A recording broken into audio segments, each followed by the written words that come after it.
திருவள்ளூர் மாவட்டம் சின்னமேடு பகுதியில் உள்ள சிறுவாபுரி கோவிலுக்கு சென்று வந்தால் சொந்த வீடு கனவு நினைவாகும் என்பது பக்தர்களின் நம்பிக்கையாக இருக்கிறது. இந்த கோவிலுக்கு சிறுவாபுரின்னு பெயர் வர காரணம் தெரியுமா? அஸ்வமேத யாகம் நடத்துவதற்காக ராமர் குதிரையை ஏவி விடுகிறார். அந்த குதிரை அனைத்து இடங்களுக்கும் சென்றுவிட்டு கடைசியாக வால்மீகி ஆசிரமத்துக்கு சென்றது. அங்குள்ள லவன், குஷன் குதிரையை ஒரு மரத்தில் கட்டி வைத்தார்கள். குதிரையை தேடிக் கொண்டு வந்த அனுமனையும் கட்டி வைத்தனர். அதன் பிறகு வந்த லட்சுமணையும் கட்டி வைத்தார்கள். இதனால் கோபமடைந்த ராமன் தன் பிள்ளைகள் என்று தெரியாமல் லவன் மற்றும் குஷனிடம் சண்டையிடுகிறார். சிறு பிள்ளைகள் போர் புரிந்ததால இந்த இடத்திற்கு சிறுவர் போர்புரி அப்படின்னு பெயர் வந்துச்சு. அதுவே காலப்போக்கில் மருவி சிறுவாபுரி என்று ஆகிவிட்டது.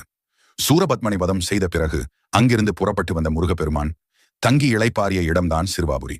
இங்கு தங்கி இருந்த போது இந்திரன் உள்ளிட்ட தேவர்களுக்கு அமுதளித்த இடம்தான் சிறுவாபுரி. இந்த தளம் சிறப்பு திருப்புகழ்கள் பாடப்பெற்ற தளம் என்று அழைக்கப்படுகிறது. ஒரே திருப்புகழ் மூலம் 5 பலன்களை தரும் கோவில் என்ற பெருமையும் இருக்கிறது. இந்த ஆலய இறைவனான